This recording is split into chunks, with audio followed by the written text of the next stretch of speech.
Hello student, class 10th का science का question paper है प्री बोर्ड एग्ज़ाम 25-26 सेशन का। तो जिन बच्चों के एग्ज़ाम हो चुके हैं वो इसे अपने आंसर चेक कर सकते हैं, एंड जिनके एग्ज़ाम अभी नहीं हुए हैं या फिर बोर्ड के आप एग्ज़ाम की प्रिपरेशन कर रहे हो तो इम्पॉर्टेंट है। तो अभी हम इसका सोल्यूशन करेंगे। तो एंड अदर PYQs के भी सोल्यूशन अगर आप चाहते हो तो प्लेलिस्ट को चेक कर लेना, लिंक डिस्क्रिप्शन में। तो चलिए स्टार्ट करते हैं इसका सोल्यूशन। तो प्री बोर्ड का साइंस का ये क्वेश्चन पेपर है। तो सबसे पहले इसमें 3 सेक्शंस है, section A, section B, section C. Biology first section है, तो इसको हम नेक्स्ट पार्ट में कवर करेंगे। अभी हम इसका सेक्शन सी फिजिक्स देखेंगे, फिर सेक्शन बी को देखेंगे, ठीक है। तो बायोलॉजी के आपको आंसर इसके नेक्स्ट पार्ट में मिलेंगे। तो ये सब इसके क्वेश्चंस है। PDF का लिंक चाहते हैं तो टेलीग्राम लिंक ले लेना चैनल पेज से।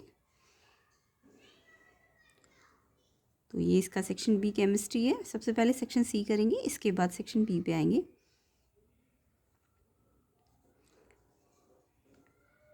तो आपके बोर्ड एग्ज़ाम स्टार्ट होने वाले हैं, तो बोर्ड के लिए भी इम्पॉर्टेंट है, इसे अच्छी तरह से प्रैक्टिस कर सकते हैं। कंसेप्ट और इसके डिटेल सॉल्यूशंस को समझेंगे हम। तो चलिए स्टार्ट करते हैं इसके सेक्शन सी फिजिक्स से। तो question 30, a student makes the following statement about the power of a lens. तो पावर ऑफ लेंस आपको सबको पता है ना, ability of convergence and divergence को पावर कहते हैं लेंस की। आपके चैप्टर फिजिक्स में पावर एक तो इलेक्ट्रिक है और एक लेंस वाली है। तो पावर ऑफ लेंस का मतलब कितना कन्वर्जिंग या कितना डाइवर्जेंट कर सकती है कोई भी एबिलिटी जो होती है लेंस की, उसको पावर कहते हैं। तो यहाँ पे आपको पूछा है कि कौन सी स्टेटमेंट ठीक है पावर ऑफ लेंस के बारे में। तो पावर ऑफ लेंस मेजर है डिग्री ऑफ कन्वर्जेंस और डाइवर्जेंस, करेक्ट। ये तो यही इसकी डेफिनेशन होती है, ये तो बिल्कुल करेक्ट है। A lens with a short focal length has a low power. Lens की फोकल लेंथ कम है तो उसकी पावर भी कम होती है। नहीं, आपने फॉर्मूला पढ़ा होगा पावर का। पावर होता है रेसिप्रोकल ऑफ फोकल लेंथ, है ना। तो यहाँ पे समझने वाली बात है। तो पावर तो 1/f है, तो यानी कि पावर फोकल लेंथ के इन्वर्सली प्रोपोर्शनेट है। तो फोकल लेंथ इन्वर्सली प्रोपोर्शनेट का मतलब फोकल लेंथ कम होगी ना। ये अगर कम होगा फोकल लेंथ तो पावर तो ज़्यादा हो जाएगी ना। कम फोकल लेंथ है तो पावर ज़्यादा होगी, उल्टा है ना, ये इन्वर्सली है। तो यानी कि अगर फोकल लेंथ कम है, ठीक है, लेस है, तो पावर क्या होती है, मोर होती है, याद रखना। और अगर फोकल लेंथ ज़्यादा होगी तो पावर कम हो जाएगी, ठीक है। तो यहाँ पे गलत लिखा है इन्होंने, फोकल लेंथ कम है तो पावर तो ज़्यादा होनी चाहिए, तो ये वाली स्टेटमेंट आपकी गलत है। Next, SI unit of power आपको पता है डायोप्टर होती है। यस, ये तो बिल्कुल करेक्ट है। तो फर्स्ट एंड थर्ड जो है पावर के बारे में सही है। तो आंसर क्या होगा, फर्स्ट एंड थर्ड, यानी बी ऑप्शन, ठीक है। तो क्या आंसर है, फर्स्ट और थर्ड करेक्ट है ना पावर के बारे में, तो बी ऑप्शन इसका करेक्ट आंसर है। नेक्स्ट क्वेश्चन देखिए, choose the correct option from the below which explain the reason for us to perceive the day sky as blue। blue जो है वो क्यों होता है, रीज़न क्या है उसका, जो स्टेटमेंट एक्सप्लेन कर रही है। फर्स्ट है, as sunlight passes through the atmosphere shorter wavelength such as blue are scattered more than colours. तो जो शॉर्टर वेवलेंथ होती है वो ज़्यादा स्कैटर होती है। आपने पढ़ा होगा ना कि वेवलेंथ जितनी छोटी होगी वो स्कैटर सबसे ज़्यादा करती है, या फिर वो डेविएट भी सबसे ज़्यादा होती है। जैसे कि आपने पढ़ा होगा रेड कलर होता है, उसकी वेवलेंथ सबसे लंबी होती है, लॉन्गेस्ट वेवलेंथ होती है रेड कलर की, तो वो सबसे लीस्ट डेविएट होता है। तो जो शॉर्टर वेवलेंथ होती है वो ज़्यादा स्कैटर होगी, ज़्यादा डेविएट होगी। बिल्कुल करेक्ट है ये वाली लाइन। बाकी तो सब इनकरेक्टली लिखा हुआ है। The sky appear blue because all colours are scattered equally. No, all colours scattered equally तो वाइट दिखेगा ना, तब तो ब्लू थोड़ा ना दिखेगा। तो ये वाला स्टेटमेंट तो गलत है। Next, the blue colour of the sky is due to longer wavelength. Longer wavelength के कारण ब्लू कलर आएगा। ब्लू कलर की वेवलेंथ तो छोटी होती है ना, लॉन्गर तो आपकी रेड कलर होती है, तो ये भी गलत है। The atmosphere contain a blue colour particle that give the sky its blue appearance. No, blue colour particle थोड़ा ना होते हैं एटमॉस्फेयर में, मिक्स होते हैं ना, तो ये भी गलत है। ए आपका करेक्ट आंसर है, क्योंकि इसकी वेवलेंथ छोटी है इसलिए उसका वो ज़्यादा डेविएट करेगा या ज़्यादा स्कैटर करेगा। तो यहाँ पे आपका ए स्टेटमेंट आपको बिल्कुल सही बता रहा है, ठीक है। नेक्स्ट क्वेश्चन देखिए 32, एजर्शन है a point object is placed at a distance 26 centimetre from a convex mirror. ध्यान से पढ़ो, कॉन्वेक्स मिरर है, एंड फोकल लेंथ आपको 26 दी है, यानी जितनी फोकल लेंथ है उतनी ही आपने ऑब्जेक्ट भी रखा है, ठीक है। तो यहाँ पे आप कहोगे कि फोकल लेंथ पे अगर ऑब्जेक्ट रखा होगा तो आपने पढ़ा होगा फोकल लेंथ पे ऑब्जेक्ट है तो इन्फिनिटी पे बनती है इमेज। नो, वो कॉन्केव मिरर होता है। जब आपका ऑब्जेक्ट और फोकल लेंथ सेम होती है ना तो कॉन्केव मिरर के केस में इन्फिनिटी पे इमेज जाती है। बट यहाँ पे कौन सा है मिरर, कॉन्वेक्स मिरर है, तो कॉन्वेक्स मिरर में इन्फिनिटी पे नहीं जाएगी। कॉन्वेक्स मिरर कभी भी इन्फिनिटी पे इमेज बनाता ही नहीं है। तो ये बोल रहा है नॉट फॉर्म एट इन्फिनिटी, बिल्कुल करेक्ट है। तो कॉन्केव मिरर जो होता है ना वो इन्फिनिटी पे कभी नहीं बनाता है, ये याद रखना।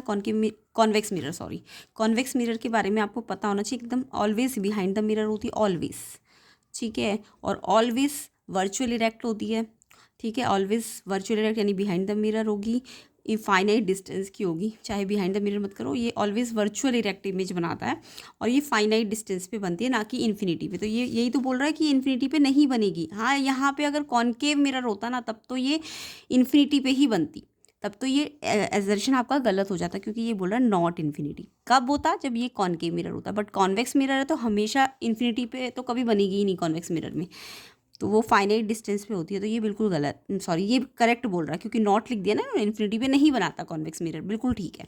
कॉन्वेक्स मिरर हमेशा फाइनाइट डिस्टेंस पे ही बनाएगा, क्योंकि उसकी इमेजेस हमेशा वर्चुअल एंड इरेक्ट होगी, करेक्ट। अगर ये क्वेश्चन कॉन्केव मिरर में होता तो आप देखो फोकल लेंथ भी 26 है, वी भी सॉरी ऑब्जेक्ट भी आपका 26 ही है, तो 1/f, यू को भी आप 1/f रख सकते हो या 1/26 पुट कर दो तो ये कट गया, तो 1/v 0, v इन्फिनिटी। यानी ये कब होता, जब आपका कॉन्केव मिरर होता और एफ और यू आपका सेम होता, एफ और यू आपका सेम होता और कॉन्केव मिरर होता, तब इमेज कहाँ जाती है, इन्फिनिटी पे। बट कॉन्वेक्स मिरर है तो याद रखना ये इन्फिनिटी तो कभी बनाएगा ही नहीं, ये फाइनाइट डिस्टेंस पे बनाएगा। तो ये यही बोल रहा है कि कभी इन्फिनिटी पे नहीं बनेगी कॉन्वेक्स मिरर में, बिल्कुल करेक्ट है एजर्शन। रीजन है for above given system the equation 1/f 1/v plus 1/u give v infinity. तो ये तो v इन्फिनिटी आपका कॉन्केव मिरर के केस में आया ना। अगर मैं इसी क्वेश्चन को कॉन्वेक्स मिरर के केस में करके देखूं तो इतना बड़ा हार्ड करना नहीं है आपको, बस लॉजिक लगाना है। मैं एक्सप्लेनेशन दे रही हूँ ऐसा क्यों है।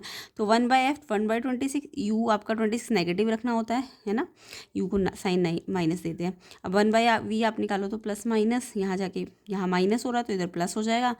अब ये 2/26 यानी 1/13, वी निकालोगे तो रेसिप्रोकल करोगे तो वी आ गया आपका 13। तो ये तो 13 पे आ रहा है इमेज, है ना। तो यानी कि ये इन्फिनिटी पे तो जाएगा ही नहीं, करके भी दिखा दिया मैंने। कब जाएगा, जब ये कैसा मिरर होता, कॉन्केव। कॉन्वेक्स होगा तो ये फाइनाइट डिस्टेंस पे जाएगा, यानी कि ये 13 सेंटीमीटर पे जाएगा। तो यानी कि रीज़न आपको गलत बता रहा है, कि रीज़न बोल रहा है कि ये इस इक्वेशन से ये वी इन्फिनिटी दे रहा है, नहीं, वी इन्फिनिटी दे तो रहा है बट वो कॉन्केव मिरर के केस में दे रहा है। तो ये रीज़न गलत है आपका, बट एजर्शन बिल्कुल सही बोल रहा है कि इन्फिनिटी पे नहीं बनाता कॉन्वेक्स मिरर। ओके, तो एजर्शन सही है बट रीज़न गलत है। तो एक्सप्लेनेशन भी समझ आ गई होगी आपको। तो assertion true but reason false, C option answer है। ऑप्शन सी इसका करेक्ट आंसर है। आई होप सबको समझ आ गया होगा क्वेश्चन।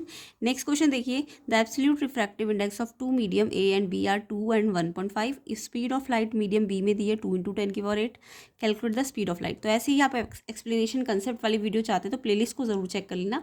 प्लेलिस्ट का लिंक मैंने डिस्क्रिप्शन डाला हुआ है, PYQs की भी प्लेलिस्ट बनी हुई है प्रीवियस ईयर क्वेश्चन पेपर्स की, तो उसको भी आप चेक ज़रूर कर लेना ताकि आपकी बोर्ड की प्रिपरेशन अच्छी तरीके से हो सके।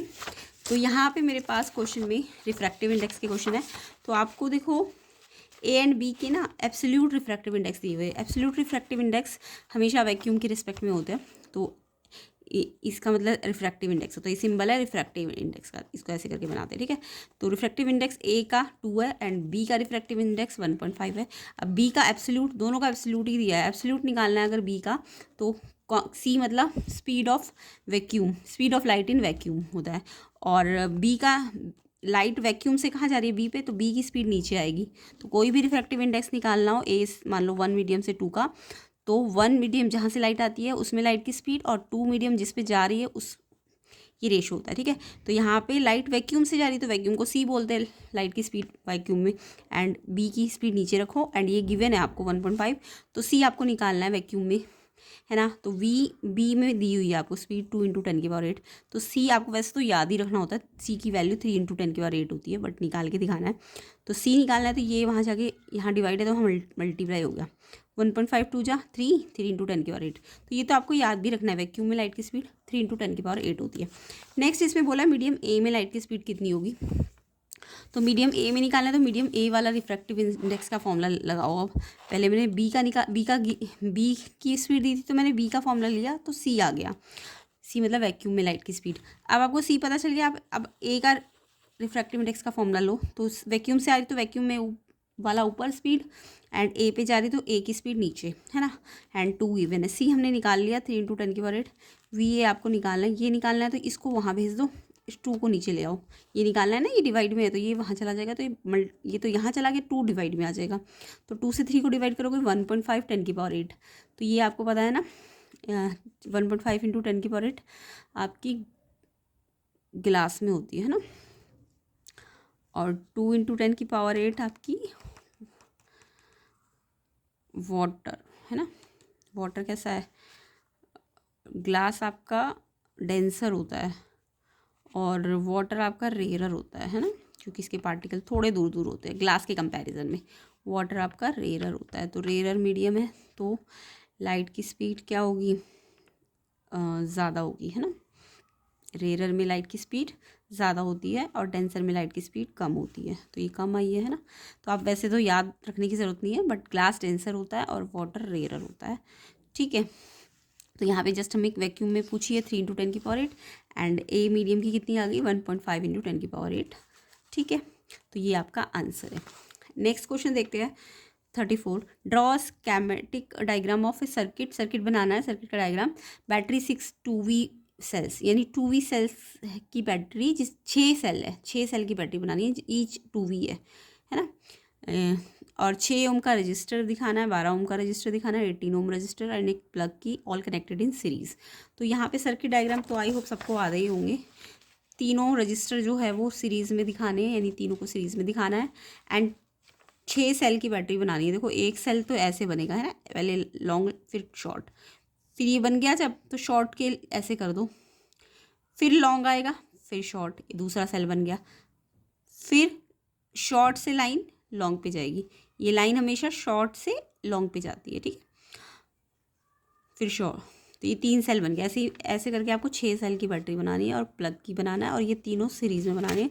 कितने कितने के दिए हुए, ये एक है आपका 6 ओम का, एक है आपका 12 ओम का, और ये है आपका 18 ओम का, ठीक है। ऐसे करके दिखा देना है आपको। ये रजिस्टर्स है, तो ये आपका एक सर्किट डायग्राम बन जाएगा। नेक्स्ट इसमें क्वेश्चन है, एक टॉर्च बल्ब है rated 5 volt and 500 milli ampere.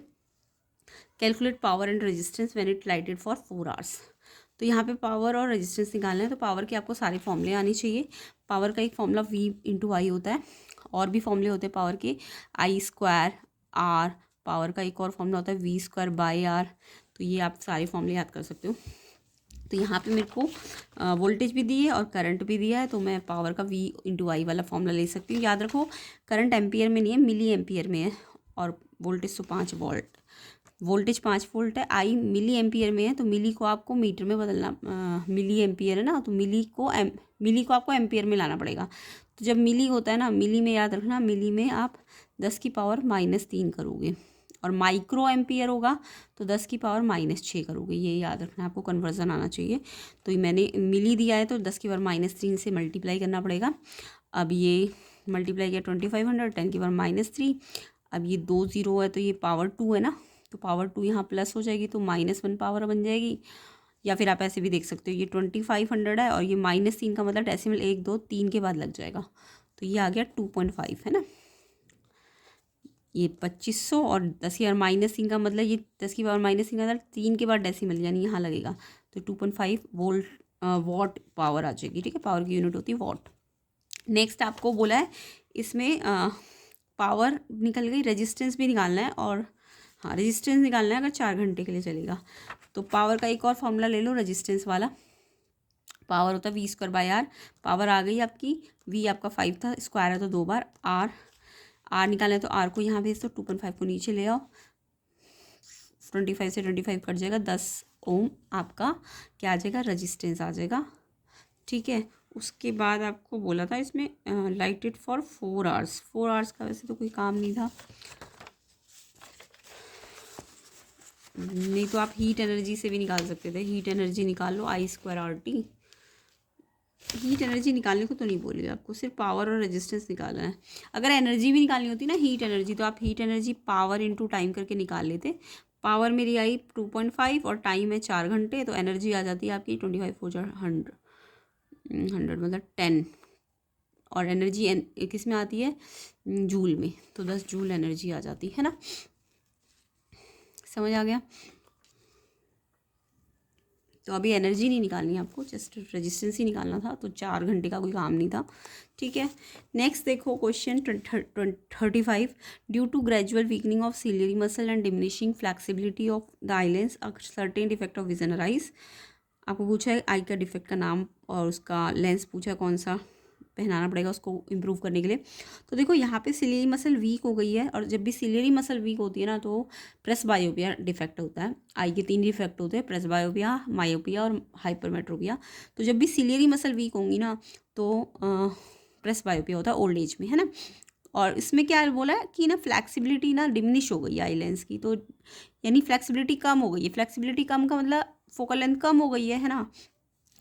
तो यानी कि डिफेक्ट तो हमें पता चल गया, प्रेसबायोपिया हुआ, एक डिफेक्ट पूछा है आपको प्रेसबायोपिया। उसके बाद इसका लेंस भी पूछा है, तो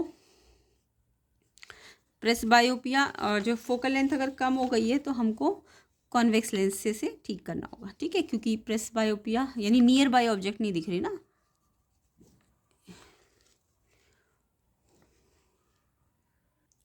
तो प्रेसबायोपिया में क्योंकि सिलियरी मसल वीक हो गई है तो कन्वर्जिंग पावर कम हो गई है। कन्वर्जिंग पावर कम हो गई है तो यानी नियर बाय ऑब्जेक्ट सही नहीं दिखाई देंगे, और नियर बाय ऑब्जेक्ट जब नहीं दिखाई देते तो हाइपरमेट्रोपिया के केस में भी नियर बाय ऑब्जेक्ट नहीं दिखते, प्रेसबायोपिया के केस में भी नियर बाय ऑब्जेक्ट नहीं दिख रहे।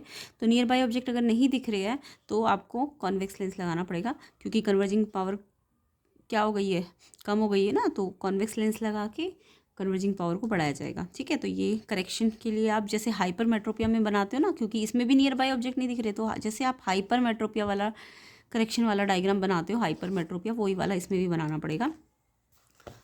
तो यहाँ पे करेक्शन के लिए आपको पहले डिफेक्ट वाला डायग्राम दिखाना है। डिफेक्ट वाले में देखो, क्योंकि पास का नहीं दिख रहा तो नियर पॉइंट 25 था, 25 से नहीं दिख रहा। 25 से जब हम देख रहे हैं तो बाहर चली जा रही है इमेज, है ना। और अगर 25 से दूर देख रहे हैं, 50 पे देखेंगे तो इमेज रेटिना पे आएगी। तो ये तो डिफेक्ट है ना। अब ये करेक्शन दिखाना है तो 25 पे ही दिखाना है। अगर आपको नियर पॉइंट 25 पे ही, तो आपको कॉन्वेक्स लेंस लगाना पड़ेगा, तो ये रेटिना पे ही करेक्ट इमेज आ जाएगी।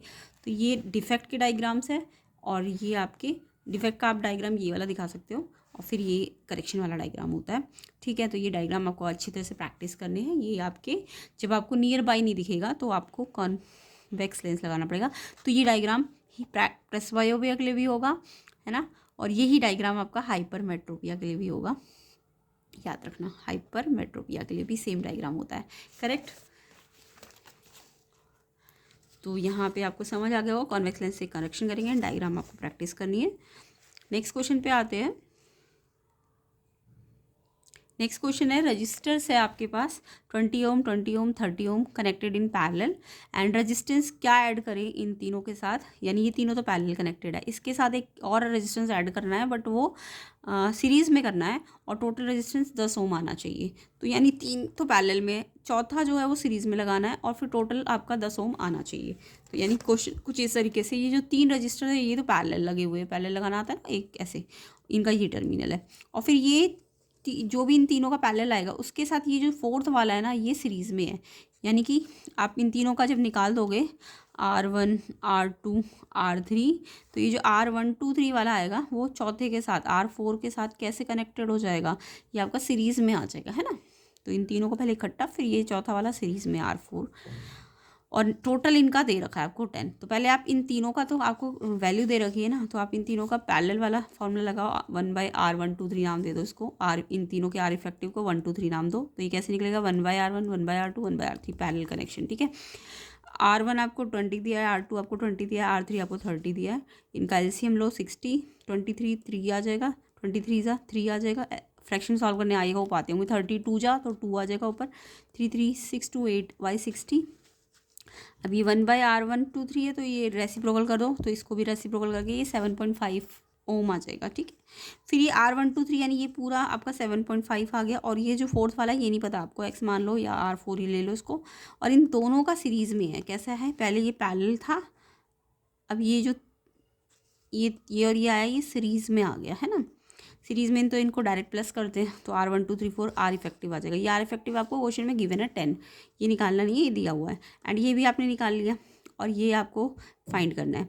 तो ये 7.5 है, इसमें से इसको माइनस करो तो ये 2.5 आ जाएगा। तो ये डायरेक्टली मैंने निकाल लिया ना, 7.5 आ रहा है, तो ये इसमें से माइनस होगा तो ये 2.5, नहीं तो एलसीएम लेके भी कर सकते हो। तो ये 2.5 ओम इसका फोर्थ वाला रजिस्टर्स की वैल्यू आ जाएगी, करेक्ट। नेक्स्ट क्वेश्चन देखो, in the given below circuit diagram calculate the value of current through each resistor. अब ये जो नीचे आपको सर्किट डायग्राम दिया है, इसमें 3 रजिस्टर है, 5 ओम, 10 ओम, 30 ओम। तो इनकी ना देखो ये पैरेलल कनेक्टेड है ना, तीनों के तीनों, और 6 वोल्ट की बैटरी है। तो पैरेलल कनेक्शन में आपको पता होगा वोल्टेज तो तीनों को 6 ही मिलेगी, क्योंकि पैरेलल कनेक्शन में वोल्टेज सेम होती है बट करंट डिफरेंट डिफरेंट बढ़ता है। तो 6 वोल्ट इसको भी मिलेगा, 6 वोल्ट इसको भी मिलेगा, 6 वोल्ट, यानी इनकी सबकी वोल्टेज तो आपको सबकी पता है, जितनी नीचे वाली है टोटल वो इन सबकी इंडिविजुअल भी होती है, ठीक है, पैरेलल कनेक्शन में। अब आपको करंट निकालना है तीनों का। तो याद रहेगा ना, पैरेलल कनेक्शन में वोल्टेज सबकी सेम होती है, वोल्टेज तो सबकी सेम होती है, जो ओवरऑल वोल्टेज होती है वही सबकी होती है, बट करंट डिफरेंट होता है, करंट डिफरेंट होता है। तो अगर आप पहले वाले रजिस्टर के लिए I1 निकालोगे तो वोल्टेज तो पूरे सबकी सेम है, तो V1 लेने की ज़रूरत नहीं, V टोटल ही ले लो, और R इसमें I1 निकाल रहे हो तो R1 वाला रजिस्टर ले लो। तो ये 6 वोल्टेज है और R1 5 है, तो इसको डिवाइड करो 1.2 एम्पियर। फिर ऐसे इस सेकंड वाले के लिए 10 ओम के लिए निकालो, इसमें भी वोल्टेज 10 ओम वाले को भी 6 ही मिल रही है, तो 6 बाय और R2 10 है आपको, है ना।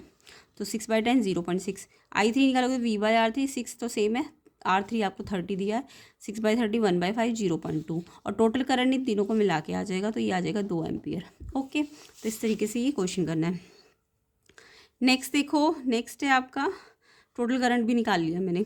नेक्स्ट और वाला ऑप्शन है, consider the following electric circuit as shown. ये आपको एक इलेक्ट्रिक सर्किट बना के दिया है, इन्होंने बोला कौन से 2 रजिस्टर कनेक्टेड इन सीरीज है। अब देखो इस सर्किट को ध्यान से अगर आप देखो तो करंट देखो पॉजिटिव टर्मिनल, यानी ये लॉन्ग लाइन से ऐसे चलेगा, है ना, जब चलेगा ऐसे ऐसे करके, तो सबसे पहले ये R4 को जाएगा, फिर देखो ये 2 पार्ट में डिवाइड हो जाएगा, R3 और R2, है ना। उसके बाद देखो ये यहाँ पे टर्मिनल आ गया, तो ये R1 से तो करंट पास होगा ही नहीं, ठीक है, क्योंकि यहाँ इसके बाद करंट यहीं इस टर्मिनल में वापस आएगा, तो ये R1 तो आपको हटा ही देना है, R1 को नहीं लेना है। उसके बाद करंट ऐसे जाके फिर R5 पे जाएगा, ठीक है। तो इसको हम अगर रीड्रॉ करें,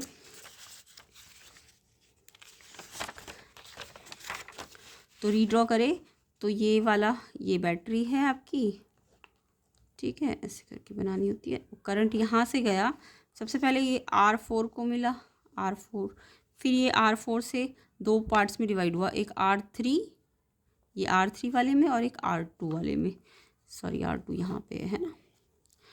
और ये R3 और R2 देखो टर्मिनल वाइज जुड़े हुए हैं, तो ये तो आपके R2 और R3 तो पैरेलल है, याद रखना, R2 और R3 तो कैसे है, पैरेलल है। इसके बाद ये करंट यहाँ, ये जो R1 वाला वो आपका काम का नहीं है, वो करंट फिर यहाँ से सीधा R5 पे गया है, R5 ऐसे है ये टर्मिनल, ठीक है, R1 पे जाएगा ही नहीं करंट, क्लियर। तो ये दोनों आपको दिख रहे हैं, ये सेम एंड्स पे है, तो ये दोनों पैरेलल है, यानी कि R2 R3 तो पैरेलल है। और ये जो जब देखो, जब आप R4 से इन दोनों का इफेक्टिव निकाल लोगे तो एक आ जाएगा, है ना, एक आ जाएगा। और फिर इसके साथ ये R5 कैसा है, ये इनके साथ सीरीज़ में आ गया, यानी ये दोनों भी सीरीज़ में ही है, R4 और R5 कैसे है, सीरीज़ में है। और फिर ये जो R इफेक्टिव आएगा इन दोनों का, इन तीनों को सीरीज़ में कर देगा, है ना। तो आपसे पूछा है क्वेश्चन में, which 2 resistors are connected in series, कौन से 2 रजिस्टर सीरीज़ में है। तो मैंने अभी बताया ना, R4 और R5 तो सीरीज़ में, और R3 और R2 आपके पैरेलल है। ओके, तो फर्स्ट का आंसर तो क्या है, सीरीज़ में कौन से है, R4 और R5। ये आप ऐसे ड्रॉ भी कर सकते हो, R4, ये R2 3 पैरेलल थे, और ये R5, तो ये R4 और R5 ऑलरेडी सीरीज़ पे है, और ये दोनों पैरेलल थे, बट बाद में ये जब ये R इफेक्टिव आ जाएगा तो फिर तीनों सीरीज़ में आ जाएंगे, ठीक है। तो R4 R5 सीरीज़ में है। उसके बाद आपको बोला है इफ़ एवरी रजिस्टर 2 ओम का है, सारे रजिस्टर 2 ओम के, बट अब R1 का तो कोई काम ही नहीं है, तो 4 ही रजिस्टर लेने हैं आपको, तो सबकी वैल्यू 2 ओम है, तो कितना करंट फ्लो करेगा, तो करंट निकालना है।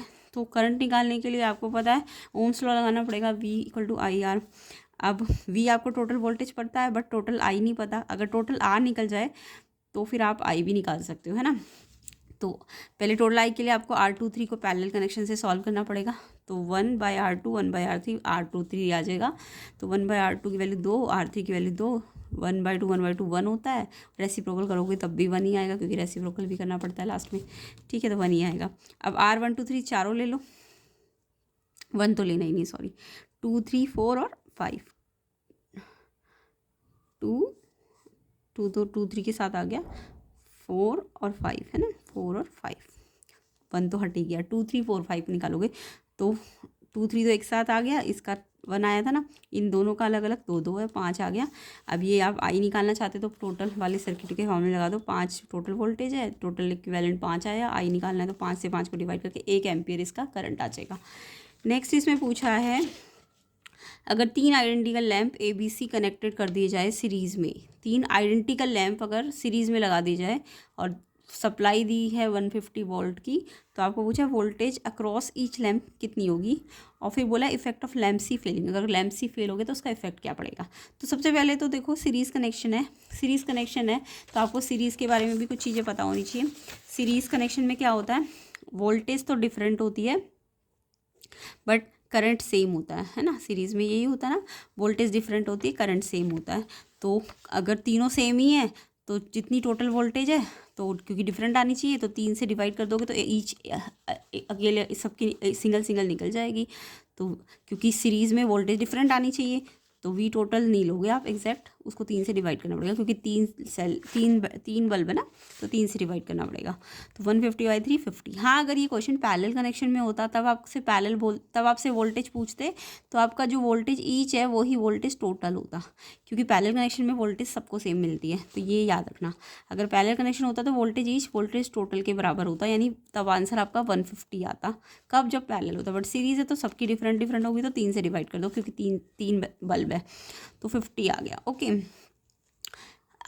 इन अ सीरीज। अब नेक्स्ट क्वेश्चन है इसमें कि अगर लैंप सी फेल हो गया तो क्या होगा। तो आपने सीरीज़ कनेक्शन में पढ़ा होगा, जब भी कोई भी एक इंस्ट्रूमेंट अगर ख़राब हो जाए सीरीज़ कनेक्शन में, सीरीज सर्किट में, तो अगर एक कंपोनेंट फेल हो जाएगा ना तो सर्किट पूरा ख़त्म हो जाएगा, ओपन सर्किट बन जाएगा वो, और ओपन सर्किट तो उसमें से करंट जाएगा ही नहीं, और अगर करंट ही नहीं जाएगा तो तीनों बल्ब क्या होंगे, वो ग्लो नहीं करेंगे, वो तीनों बल्ब काम नहीं करेंगे।